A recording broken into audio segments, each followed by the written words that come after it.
오늘 또 함께 보게 되는데요. 오늘은 주제는 부르심에 응답하는 자라는 말씀의 제목입니다. 부르심에 응답하라는 자, 이 제목으로 우리 함께 하나님의 말씀 보도록 하겠습니다. 하나님께서는 오늘 모세에게 나타나 주십니다. 호렙산에서 나타나 주시고 떨기나무에서 불로써 나타나 주십니다. 우리가 이 이야기는 너무나 잘 알고 있죠. 하나님께서 40대 때 혈기왕성했던 모세, 하지만 도망자 신세가 돼서 40년 동안 오늘까지 80세가 되기까지 장인의 양떼를 치면서 허무하게 하루하루를 지낸 것이 벌써 40년이 됐습니다. 그러한 허무한 세월을 40년 동안 지냈던 모세에게 갑자기 신기한 광경이 펼쳐져서 모세의 발이 저절로 그쪽으로 걸어가게 되어집니다. 야, 저렇게 불이 분명히 가시떨기나무에서 타는데 어떻게 나무가 타지 않는가? 이건 너무나 잘 타는 나무고, 광야에선 때로는 이런 나무에 이 태양빛이 심했을 때는 불이 붙기도 했었습니다. 그런데 이것은 틀린 불이에요. 그래서 그가 글로 나아갑니다. 나아가 보니까 그의 이름을 부르고요, 거기에서 모세는 대화를 시작하는데 그 대화가 어디까지 연결이 되냐면은 4장까지 연결이 됩니다. 성경에서 이런 대화가 있을까? 성경에서 이런 인격적인 만남이 있을까? 영어로서는 intimacy라는 단어, 그 친밀함이라는 단어, 인격적이라는 한국말 표현이 저는 좀 모르겠어요. 미국에 오래 살아서 그런 건지 좀 딱딱하게 느껴지더라고요. 근데 좀 영어로서는 personal한 그런 intimacy, 어떻게 보면은 내가 개인적으로 하나님과 인격적으로 사람과 사람, 친구와 친구, 아버지와 아들, 마치 주인과 종, 마치 왕과 왕이 너무나 이 신하를 사용하고 싶어서 부르는 그 왕의 소원이 담겨져 있고, 신하는 저 자신 없습니다라고 하는 솔직한 표현이 담겨져 있고, 이 대화 속에 모세는 5번도 거절을 하는데요, 이 긴 대화 속에서 하나님이 우리를 이렇게 특별하게 찾아오시는 하나님이시구나. 근데 그 찾아온 장사가 호렙산입니다. 나중에 20장, 19장부터는 신의 산이라고 이름이 바뀌어서 나오게 되어지죠. 신의 산, 호렙산 같은 곳인데, 호렙이라는 말은 폐허라는 말입니다. 참 좋지 않은 단어죠. 환경적으로, 여건상으로 좋지 않은 단어입니다. 그런데 이 하나님이 나타나신 곳도 되게 약한 곳이에요. 볼품이 없는 곳입니다. 이 떨기나무라는 것은 가시덤불이나 마찬가지라서 나무라고 말하기도 너무나 초라해요. 우리가 이제 여름이 다가오는데 저는 교회 마당도 되게 이쁘게 꾸며서 사람들이 많이 이렇게 오가더라고요. 우체국이 앞에 있어서 그런지. 그래서 교회가 이 동네를 좀 축복할 수 있도록 이쁘게 꾸몄으면 좋겠는데, 저는 절대 거기다가 가시덤불, 떨기나무를 거기다가는 심지 않을 겁니다. 왜냐하면 이것은 좀 볼품없는 곳이거든요. 근데 하나님께서는 폐허라는 장소에, 볼품없는 나무에 나타나셔서 그곳을 특별하게 만드십니다. 어쩌면 우리가 7주 묵상하는 그 시간에 여러분들이 거주하는 것, 여러분들이 영상을 열어서 보는 것, 너무나 이 예배당에 비교하면 여러분들의 그냥 방, 마루, 식탁, 너무나 볼품없는 때로는 평범한 그냥 가시덤불 정도 화려한 캐톨릭 그 교회의 건물과 비교하자면 비교도 할 수가 없는 것이죠. 하지만 하나님이 임하시는 것이 중요합니다. 그런 아름다운 건물이라 할지라도 하나님이 계시지 않으면 그것은 교회가 아니고요, 가시덤불과 같은 곳이라도 하나님이 계시면 그것은 하나님의 임재하시는 특별한 장소가 되어집니다. 여러분들이 7주 동안 계속 하나님을 경험하는 삶을 새벽 묵상을 하고 아침 묵상을 할 때 여러분들이 모세처럼 관심 있게 대화하고 싶어서, 인격적으로 만나고 싶어서 하나님 앞에 나아가면 그 자리는 분명히 특별한 자리가 되어질 것입니다. 믿음으로 나아가는 여러분들 되기를 바랍니다. 부르심에 응답하는 자는 신발을 벗음으로써 시작을 합니다. 부르심에 응답하는 자, 모세는 신발을 벗음으로써 오늘 이야기가 시작되어집니다. 5절을 보니까 하나님이 이렇게 말씀하십니다. 너의 선 곳은 거룩한 곳이다. 그러니 그 땅에서 내 발에서 신을 벗어라. 내 발에서 신을 벗어라. 그것이 하나님이 첫 번째로 부르심을 주기 이전에 모세에게 요구하셨던 것입니다.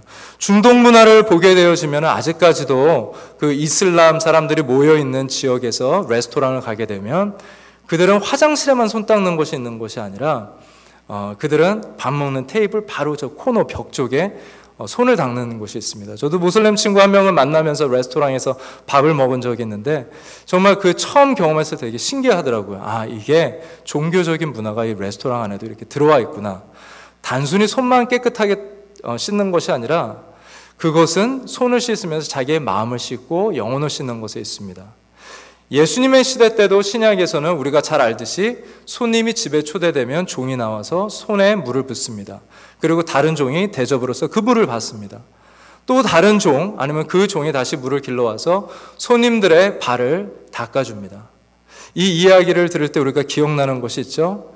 예수님께서 이제 마지막 날에 떠날 때를 아시고 제자들을 사랑하실 때 끝까지 사랑하셨습니다. 그리고 주님께서 허리에 수건을 두르시고 그 종의 모습을 그대로 제자들에게 나타내주셨습니다. 너네들도 이렇게 섬겨라. 근데 우리가 참 위험한 거 하나가 있는데 성경을 볼 때 섬김에 감동받으면 성경이 말하는 게 섬김인 줄 압니다. 근데 그것은 섬김의 포인트가 아니라 베드로가 이렇게 물어보죠. 그러면 주님 저 머리부터 발끝까지 다 씻겨주세요 라고 얘기를 합니다. 주님이 너는 온몸이 깨끗하다. 가룟 유다를 보면서는 다 그런 것은 아니다. 하지만 내가 너희들 이제 성령님과 함께 사도행전에서 새로운 부르심, 새로운 소명으로 걸어갈 텐데 그 전에 내가 너희의 발을 닦아줘야겠다. 너희가 복음의 신을 신기 전에 닦아줘야겠다라고 하면서 주님께서는 그들에게 정결하게 하시기 위해서 섬기십니다. 그러니까 섬김을 통해서 정결함이 없다면 교회의 섬김은 어떻게 보면 중간에 멈춘 거나 다름이 없죠. 고린 지점의 앞에서 멈춘 거나 다름이 없는 것입니다. 성경을 보면서 우리가 그 주님을 봤었을 때 그러한 놀라운 섬김, 그래서 발을 닦아주심, 바로 그 신약에 나타났던 주님의 모습, 그것이 구약에서 하나님께서는 모세에게 또 여호수아에게도 그런 말씀을 하시죠. 내 신을 벗어라. 이곳은 평범한 곳이 아니다. 나는 너에게 가시덤불이 아니다. 이곳은 폐허가 아니다. 이곳은 거룩한 곳이다. 여러분들이 아침에 예배하는 곳은 어떤 곳이에요? 평범한 곳이 아닙니다. 우리 이 자리에 앞으로 은행으로서 이 교회를 어떻게 매니지할까? 장로님이 수고하시고 노력하시고 우리 교회 리더십이 함께 여기에 대해서 많은 또 믿음의 산을 넘어야 되는데 그런 모든 것을 떠나서 이곳은 그냥 평범한 곳이 아닙니다. 그냥 벽돌로 되어진 건물이 아닙니다. 이곳은 거룩한 곳입니다. 이곳에 우리가 나아갈 때 가장 중요한 것, 그리고 소명을 받을 때, 부르심을 받을 때 가장 중요한 것, 그것은 하나님께서 우리에게 신을 벗어라 라고 우리에게 먼저 말씀해 주십니다. 주님을 만날 때 우리는 정결함 없이, 깨끗함 없이 시작할 수 없습니다. 이 세대 이스라엘 백성들이, 젊은이들이 새 땅에, 약속의 땅에 들어갔을 때도 하나님께서는 칼을 잡아라 라고 말씀하시지 않았습니다. 하나님께서는 방패를 잡아라, 작전을 짜라, 이런 식으로 행군해라, 저런 식으로 행군해라, 그런 말씀하시지 아니하시고 너네들 할례를 받고 정결하게 해라. 그리고 그 땅에 들어가라. 그리고 그 땅에서 행군해라. 그 땅에서 삶을 살아라. 가장 먼저 해야 되는 것은 할례였습니다. 정결함이었습니다. 하나님께서 이스라엘 백성들에게 요구하셨던 것은 당신은 율법으로 때로는 많은 사람들이 착각을 했지만 바울이 우리에게 다시 한번 재해석을 해주죠. 할례당에게 마음의 할례가 중요한 것이지 육신의 할례가 중요한 게 아니다. 마음을 거룩하게 하고 정결하게 해야 되는 것이 하나님의 뜻이다. 우리가 아침에 나아갈 때마다 그것을 잊지 않기를 바라고요. 오늘 예배를 드리면서, 앞으로 예배를 드리면서 또 봉사를 하면서 가장 먼저 우리가 해야 될 것이 무엇인가? 정결함입니다. 우리 마음 안에 거룩함, 정결함, 그것을 추구하고 그것을 우리가 먼저 행하기를 바랍니다. 여러분들이 아무리 하수구로 물을 부어도 거기에 막혀 있으면 이 하수구에 물이 계속 넘치게 되어 있습니다. 뚫어줘야 돼요. 마치 정결함이라는 것은 그거와 마찬가지입니다. 우리가 하나님의 은혜를 아무리 많이 받고 교회에 많이 참석하고 봉사를 아무리 많이 해도 내가 정결함이 되어 있지 않고 내 마음의 할례를 받지 않고 여기에 세상의 지저분한 것, 더러운 것, 겉은 너무 깨끗해요. 겉은 명품의 옷을 걸치고 있습니다. 겉은 세상에 나가서 비교해서 전혀 남들보다 부족함이 없습니다. 하지만 하나님 앞에서는 내 마음이 거룩하지 않으면, 정결하지 않으면, 예수를 의지하지 않고 예수의 피를 붙잡지 않고 예수의 십자가와 은혜를 우리가 생각하지 않고 그냥 예배의 감동 너무 좋습니다. 이 교회 요즘에 예배 분위기 바뀌는 것 같습니다. 요즘에 또 이렇게 좋아지는 것 같습니다. 아무 소용이 없습니다. 주님께서 우리에게 먼저 요구하시는 것은 내 신을 벗어라입니다. 우리가 새로운 챕터의 부르심을 받으면서 또 새로운 길을 나가면서 우리가 내가 가지고 있는 죄의 신, 세상의 신을 벗으면서 나아갈 수 있는 우리가 되기를 바랍니다. 제가 옛날에 한 교회를 섬길 때 참 많은 성도들이 왔었습니다. 저는 거기에 부교육자였고요.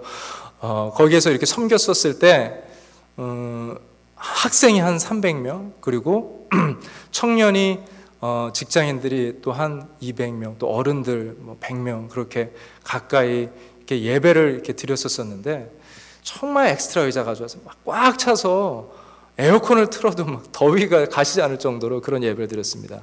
예배를 섬기는 스태프들이 있었어요. 근데 갑자기 이 프로젝터가 예배 몇 분 전에 고장이 난 거예요. 근데 저는 이제 그 맨 뒤에서 예배를 어떻게 준비되는지를 보고 있었었는데 이 젊은 청년들이 정신없이 뛰어다니더라고요. 근데 마치 저 프로젝터 꺼지면 예배도 꺼지고 은혜도 꺼지고 하나님도 꺼지는 것처럼 생각하더라고요.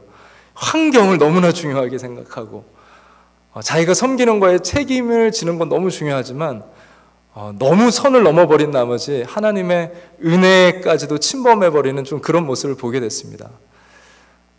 예배가 중간에 프로젝터가 켜져서 그냥 잘 드려지기는 했는데 이게 꺼져도 우리는 찬양하지 않아도 때로는 악기가 없어도 예배할 수 있잖아요. 저도 오늘 이 예배를 하면서 너무 감동 있게 이 첫 곡을 부르면서 너무 좋다, 너무 감사하다 그렇게 예배를 드렸는데 우리가 어떤 환경이 아니라 어쩌면 우리가 환경이 연약했을 때 가시덤불 같아도 거기에서 하나님 앞에 정결함을 먼저 생각하고 우리가 깨끗함을 먼저 생각하고 하나님 앞에 나아갈 때 하나님과의 깊은 인격적인 만남이 거기에서 시작되고 하나님의 부르심의 목소리는 거기에서 우리에게 들려질 줄 믿습니다. 그렇게 거룩함을 우리가 추구할 수 있고 거룩함을 사모할 수 있는 저희가 되길 바라고 삶에서 매일 아침마다 나아갈 때 예수님의 죽으심을 감사한 마음으로 묵상하면서 꼭 시작하시기 바랍니다. 둘째로 부르심에 응답하는 자는 부르심은 분을 알아야 합니다. 부르심에 응답하는 자는 부르심을 알아야 합니다. 우리 14절을 우리 함께 보도록 하겠습니다. 나는 스스로 있는 자니라. 또 이르시되 너는 이스라엘 자손에게 이같이 이르기를 스스로 있는 자가 나를 너희에게 보내셨다 하라. 하나님께서는 이름을 말씀해 줍니다. 나는 스스로 있는 자다. 그리고 영어 성경에서 I am who I am 그렇게 나오고 있습니다. 하나님에게 이름을 물어봤는데 이름을 안 말해주시고 스스로 있는 자라고 설명을 해주시죠. 근데 하나님의 이름을 말씀해주지 않는 이유가 여기 있습니다. 하나님의 이름은 어떻게 한 단어에 다 담을 수가 없어요. 세상 어떤 언어에도 해라는 단어가 있죠. 또 어떤 세상의 언어에도 달이라는 단어가 있습니다. 해, 달 이것이 있지만 하나님은 우리에게 낮에는 해처럼 밤에는 달처럼 우리를 지켜주시는데 해와 달을 합쳐놓으신 게 하나님인데 그걸 합쳐놓은 단어는 세상에 존재하지 않습니다. 합쳐질 수도 없고요. 근데 하나님께서는 창조주이시고 창조물이요 피조물이 아니시기 때문에 영이시기 때문에 그분은 수만 가지 수천 가지 무한한 이름을 가지고 계십니다. 그래서 물과 불이 합쳐지는 것을 우리는 이해할 수가 없고요. 우리는 불은 불, 물은 물 그렇게 얘기를 하지 우리는 그것을 합쳐질 수도 없고 합쳐놓은 것을 말을 할 수도 없습니다. 주님은 강한 남성으로서 또 강한 용사로 표현되기도 하고요. 또 이스라엘을 품으시는 어머니로도 표현이 됩니다. 하나님은 알파가 되어주기도 하고요, 또 오메가가 되어주시기도 합니다. 영어 스펠링으로서는 A 그리고 Z 그렇게 되어지는 거죠. A to Z. 하나님은 알파요 오메가다. 그렇게 우리는 또 알고 있습니다. 하나님은 우리가 어떻게 알 수 있을까?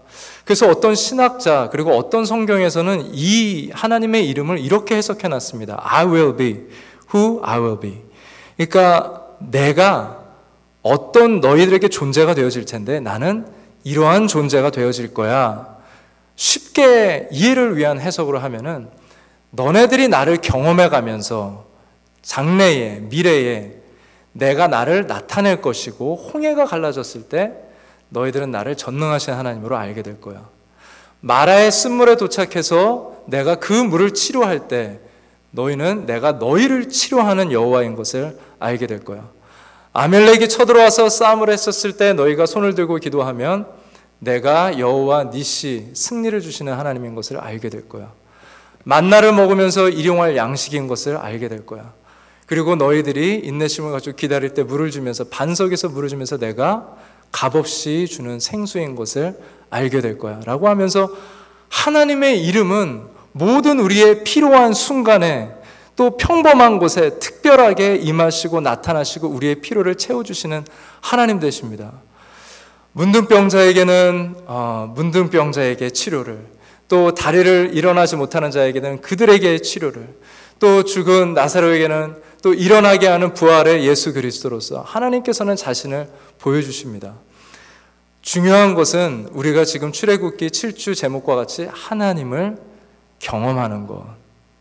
하나님은 경험하라고 초대를 하고 계신 거예요. 내가 지금 말해도 알 수가 없고 이스라엘 사람들에게 가서 하나님 이 세 단어 말하면 돼. 그게 이해가 될 수 없는 거예요. 하나님을 표현할 수가 없는 거예요. 우리가 기도하면서 이름을 부르지만 모든 사람들이 앞으로 하나님을 경험하게 될 것입니다. 근데 이 경험은 너무나 무한해서 마치 우리가 우주를 다 측량할 수 없는 것처럼 가는 곳마다 감격을 받을 뿐이지 우리는 그분을 온전하게 알 수가 없고 천국에 가서도 우리는 온전하게 다 알 수 없겠지만 우리가 그 하나님을 보고 또 새롭게 예배하게 될 것입니다. 우리가 하나님을 그렇게 경험했으면 좋겠습니다. 하나님이 우리에게 사과를 주시면서 이것을 연구하라고 주신 것이 아니라 특별한 사람들은 연구를 하겠지만 하나님께서는 이 사과를 먹으라고 주셨잖아요. 하나님께서 우리에게 나타나시고 하나님께서 우리에게 치료자, 승리자로 나타내 주실 때 우리에게 연구하라고 나타내셨을까요? 우리에게 경험하라고 맛보아 알지어다. 우리 영혼에게 아침마다 또 이 7주 기간 동안 특별하게 기도하면서요, 하나님 제가 앞으로 장래날에 하나님을 계속 경험하길 바랍니다. 내가 자녀를 낳을 때 새롭게 경험하길 원하고요, 내 자녀들을 장가 보내고 시집 보낼 때 또 손주를 얻을 때 새롭게 경험하길 바라고요, 또 우리 가족이 아플 때 새롭게 경험하길 바라고, 우리 교회가 어려운 일과 감사한 일을 경험하면서 하나님을 새롭게 경험하길 바랍니다. 그것에 기쁘고 흥분되어 있고 기대가 넘칩니다. 우리 하나님의 부르심이 있는 사람은 그런 기대감이 있습니다. 그런 기대감을 가지고 나아갈 수 있는 우리가 되기를 바랍니다. 우리 마지막으로 부르심을 받은 자는 순종하는 사람입니다. 4장으로 우리가 넘어가서 2절과 3절을 보도록 하겠습니다. 여호와께서 그에게 이르시되 내 손에 있는 것이 무엇이냐? 그가 가로되 지팡이니이다. 여호와께서 가라사대 그것을 땅에 던지라. 곧 땅에 던지니 그것이 뱀이 된지라. 모세가 뱀 앞에서 피하매. 하나님께서는 손에 있는 그 지팡이, 모세에게 유일한 재산이라고도 볼 수 있죠. 광야에 나왔을 때는 그 지팡이를 땅에 던지라고 말씀합니다. 그랬더니 그것이 뱀이 되었습니다. 왜 뱀일까요? 다른 어떤 동물도 아닌, 다른 물건도 아닌, 어떤 것이 아닌, 이집트에서 뱀이 바로의 왕권과 통치를 상징합니다. 바로의 왕관에는 코브라 모양의 휘장이 붙여 있습니다. 그래서 이스라엘에게 바로는 뱀처럼 무서운 존재였어요. 이스라엘 사람들에게 바로는 뱀처럼 무서운 존재. 또 하나님은 그것을 모세에게 보여주고 싶었던 것입니다. 그래서 하나님께서는 특별히 보통 뱀이 아니라 굉장히 무서운 뱀을 만드셨어요. 여러분 광야에서 40년을 여러분들이 지내셨다고 봅시다. 뭐 처음 1년은 뱀을 좀 나타나면 막 겁먹고 그러겠죠. 근데 2년, 3년 되어지면 그냥 웬만하면 밟고 지나가고, 한 10년, 20년 되어지면 이제 밟는 것도 귀찮습니다. 그냥 지팡이로 툭 쳐서 멀리 던져버리고, 그런 식으로 40년의 광야 생활을 모세는 했겠죠. 그런데 이것은 코브라일지 어떤 뱀일지 모르지만 바로를 상징하는, 이집트의 강함을 상징하는, 그래서 두려운 존재로서 그 아주 무서운 뱀이 나타났던 것 같습니다. 모세가 이것을 건들지도 못하고 잡지도 못하고 치우지도 못하고 광야 생활 40년을 했는데, 이 베테랑 모세가 도망쳐 버립니다. 하나님께서 다시 한번 모세야, 이것을 한번 잡아봐라. 모세가 순종하는 마음으로 손을 쫙 내밀어서 잡으려고 하는데 하나님께서 말을 이렇게 하십니다. 머리 말고 꼬리 잡아보라고. 모세는 굉장히, 하나님, 전 이렇게 무서운 뱀 처음 보는데 머리를 잡지 말고 꼬리를 잡으라니요. 꼬리 잡으면 당연히, 이건 누구나 아는 사실이죠. 그래서 당연히 그 뱀을 잡는 것은 이렇게 끝에가 손가락 모양처럼 해서 뱀의 머리를 땅에 콕 찍어서 목을 딱 걸어서 잡아서 이제 뱀을 잡는 사람들은 그 뱀을 그렇게 잡게 되잖아요. 꼬리를 잡는 사람들은 없습니다. 근데 하나님은 그것을 명령하고 계신 거예요. 하나님이 요구하시는 것은 뭘까요? 순종입니다. 하나님의 부르심에 합당한 사람, 하나님의 그 미래에 대해서 그림을 그려주시면서 이것을 감당할 때 내가 너에게 정말 말 잘할 수 있는 능력을 줄게. 내가 너 80세지만 내가 건강을 줄게. 내가 너에게 능력 있는 리더십을 줄게. 하나님은 모세를 하나도 바꿔주지 않았습니다. 연약함 그대로 40년 그대로 인도해 주십니다. 하지만 이 지팡이, 이것을 무섭게 변하게 해서 바로로 했는데 이것을 붙잡으라는 거예요. 순종하라는 겁니다. 모세는 그것을 순종하면서 나아갑니다. 그것은 모세에게 가장 불편한 방법이었고요. 뱀을 잡는 가장 익숙하지 않는 방법이었고, 모세의 경험과 이치와 계산에 맞지도 않는 것이었습니다. 하지만 4절에 손을 내밀어 잡으니 그 손에서 지팡이가 된지라. 순종했습니다.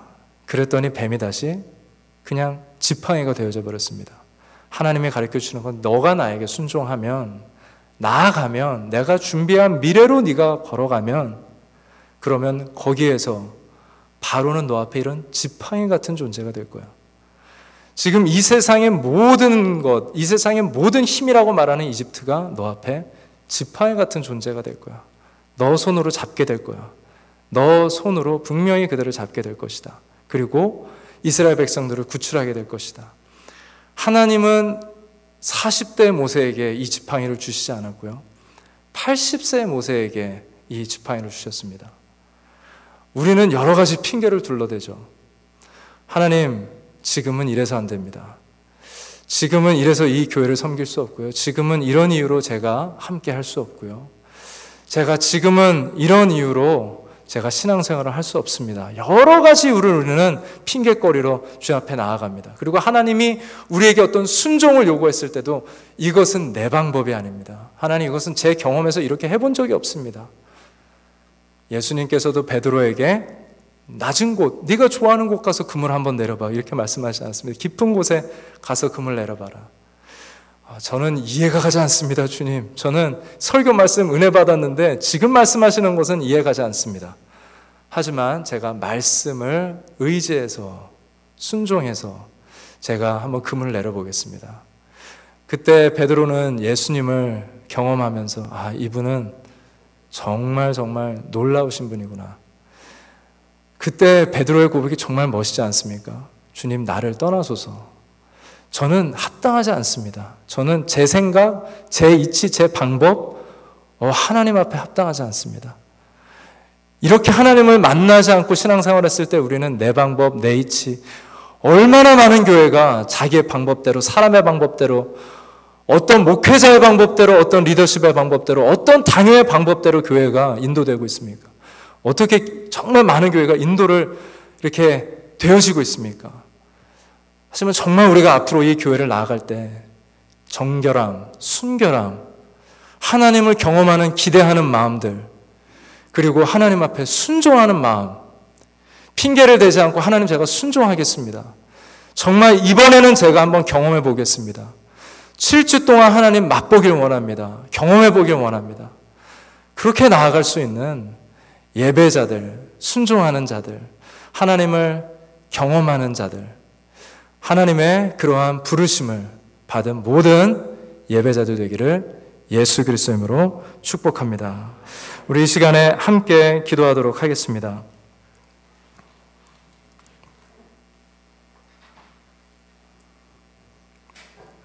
이번 연도 표와 같이 우리는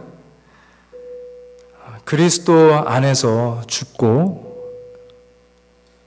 또 우리가 그리스도 안에서 살면서 내 안에 계신 그리스도, 그리고 나를 위해서 죽어주신 그것을 위해서 내가 살았기에 그것을 위해서 내가 살아가길 원합니다. 여러분들이 벗어야 될 신이 어떤 것이 있습니까? 습관적인 죄, 습관적인 언어의 죄, 습관적인 잘못한 것을 보는 죄, 듣는 것, 멈추지 않는 죄들, 그런 죄들을 우리가 한번 내려놓고 우리 주님 앞에 나아가기를 바랍니다. 그리고 예배 가운데, 말씀 가운데 여러분들에게 감동으로 된 것이 있다면 그것을 다시 한번 생각하면서 하나님, 정말 이 부분 주님 앞에 올려드립니다. 변화가 일어날 수 있도록 주님 인도하여 주시옵시고, 우리 그렇게 개인적인 기도를 하고요. 우리 함께 기도하면서 두 번째 같이 교회를 위해서 기도하는 것은 하나님 아버지, 우리가 새로운 길로 나아가면서 주님의 부르심 앞에 오늘 합당하게 나아가게 하여 주시옵소서. 순종함이 있게 하시고 정결함이 있게 하시고 하나님을 경험하면 기대함이 있는 교회 되게 하여 주시옵소서. 우리 이 시간 다 같이 통성으로 함께 기도하는 시간 갖도록 하겠습니다. 하나님 아버지 감사합니다. 우리에게 예배를 허락하신